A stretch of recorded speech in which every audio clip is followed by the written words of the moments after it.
Good evening, cyber friends. It's the Bitty Man again, coming at you from Walker Studio. This is Studio B, and we just give God all the praise and honor and glory. We thank you for life, health, and strength as well as it is. We thank God as usual and as always, because He is the Master of the universe, King of Kings, Lord of Lords. We just wanted to come to. We had to transfer out myself from Facebook to my own personal video editor, and I decided to go ahead on and just do Friday Night Prophecy video, and then just upload it to YouTube, and hopefully that some of you can find the this video and look at it. I hope so, and those of you that do find it, refer it to others that might want to see it. I don't know if I'm gonna be able to get it on Facebook or not, but I am gonna upload it to YouTube if the Lord say so. But what we was trying to do tonight, we was trying to give y'all the Olivet discourse on when Jesus told his disciples about the end of time on the Mount of Olives, where he told them what to look for and what to do, and how to prepare and to be ready.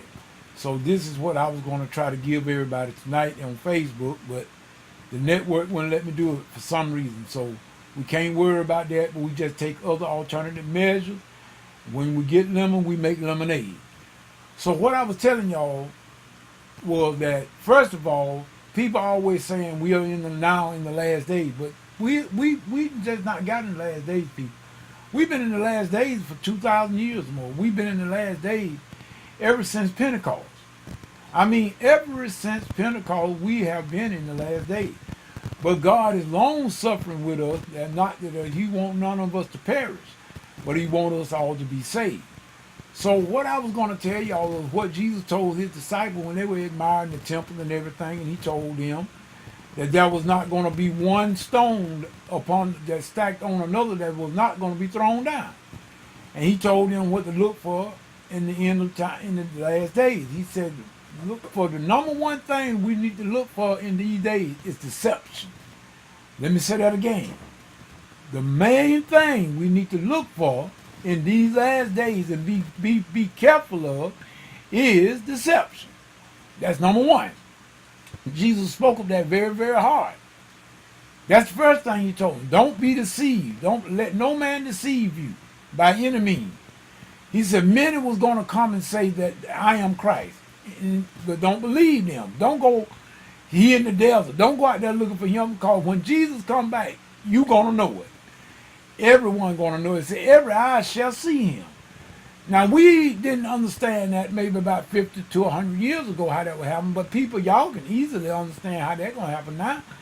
Through the technology of satellite, and look at the internet, how we can just be with each other all over the world at an instant. Almost instantaneously, you can talk to anybody in the world that got an internet connection or satellite TV. They can see everything over the world almost instantly as it happens. So we are right there now, people. We are there we are right at the door. But what it is, Jesus is long suffering. God is long suffering with us because He don't want any of us to perish. Now Jesus told them also, He said, this gospel of the kingdom shall be preached unto all the world for a witness unto all mankind. Then shall the end come. So now, everything, people, I'm telling you, and as many times I've told y'all this here, it should be clear. And I'm still sticking with the same thing. Everything is based around Jerusalem and the Israelite people. Those are the chosen people God chose out to work His plan in this earth. And those are the ones he are working with, and those are the ones that is going to be surrounded by pending His second coming. And I do believe that now this is just my belief, according to what I've read, that at the moment, in the nick of time, Jesus will return to save Jerusalem and the Israelite people from devastation. Because it says in Zechariah, it said, all nations shall come against Israel. And it's going to look like Israel is over and it is done for. That's when I believe Jesus is going to make His return. And you remember, if you go to the book of Acts, where Jesus ascended from the Mount of Olives, the angels came and told Peter and the disciples, said, y'all, why are you looking up in the air like you got no hope? This same Jesus that you see going up, He's coming right back again. So in other words, Jesus is coming right back to the Mount of Olives. And he ain't coming back this time to be the lamb. He's coming back the second time as the lion. He's going to protect and defend Jerusalem to keep them from total annihilation, people. That's when it's going to be. That's going to usher in the millennial reign. That's what I believe. That's going to usher in the millennial reign, where Jesus is going to reign from Jerusalem for 1,000 years, according to the Bible, from what I can read. And then we're going to go into eternity at the white throne judgment, where everybody, all the dead, from Adam to now, all the dead, going to small and great, going to stand before Jesus at the great white throne judgment. And all whose name was not found written in the Lamb Book of Life was thrown into the lake of fire. That is the second death. That is what we need to stay away from, people, is the second death. Now let me give you some good news. If you already confess Jesus as your Lord and Savior, you are clear. You don't have to worry about the lake of fire. You are saved. Now, all of us not going to get the same reward, but all of us will be saved. But now, everybody's not going to get the same reward because everybody don't do the same thing. Some of us is working a little bit harder than the others as far as crowns and gifts and rewards are concerned. So you can't expect to get what I get if you don't do what I do. And I can't expect to get what you get if I don't do what you do, or a little better. But as far as going to hell, we don't have to worry about that. That is already taken care of by Jesus. You can't work for that. That is done by Jesus himself. But if you reject Jesus, that's the case. If you reject Jesus, you are hell bound. I got to tell you, people, because that's what the Bible tells me. God gave us the way out. The way out is Jesus. Now, we don't accept that way out. We are bound for the lake of fire. And you going. Ain't no sense to my word, you ain't being kind. No, I'm being kind till you come telling you the truth. If you reject Jesus and don't accept the free gift, we are hell bound, people. But now all you got to do is just go and accept Christ, and you got the lake of fire clear. You ain't got to worry about the lake of fire.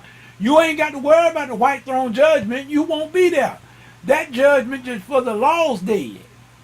And oh my God, we don't know people, because we don't know people's heart. But we can know the tree by the fruit. And from a lot of the fruit that we see, there's a lot of people that need to make a big change, from what I can see and from where I stand. And a whole lot of time I even think of my own self, where I need to do a lot better and get myself straightened up, where I need to clean up where I done messed up. And I done messed up in a lot of ways, people. I'm quite sure you might could say the same thing, but I can't talk about you, but I can talk about me. So that's what I was going to try to tell y'all tonight, is the word of don't worry about the second death and the lake of fire. If you have already accepted Christ as your Savior, you are clear. You are saved forever. You cannot lose your salvation. And don't worry about that occasional mess up you make. Jesus already done died for that. He done took care of that. You confessed him as your Savior, you are clear. But those that reject Jesus and do not accept that free gift, you ain't got nowhere else to go but to the lake of fire. That is prepared for the devil and his angels. The lake of fire was never prepared for us. It was prepared for the devil and his angels. Y'all read the 24th chapter of Matthew. Read the whole chapter. And then read Zechariah 12 in the Old Testament. And then read Revelation 19, 20, 21 and 22. Read them all. And you will see exactly where Mighty Man is coming from. And that we said, this is what I was going to try to give y'all on the live feed tonight on Facebook. I hope that every one of you will get a chance to get this. I'm going to try to get it on Facebook. But if not, I hope that y'all can get it and look at it on the YouTube. With that said, that is Friday Night Prophecy video with the Mighty Man. Hopefully we'll see you on the next go-round on Facebook with the live feed. I'm going to do them whenever I can, and if I'm allowed to do them by the network. That being said, whatever you get into, if God is not in it, best you come out of it, because it's going to come to nothing. To the next video, next Bible study, whichever comes first. This is Mighty Man saying peace. Good night.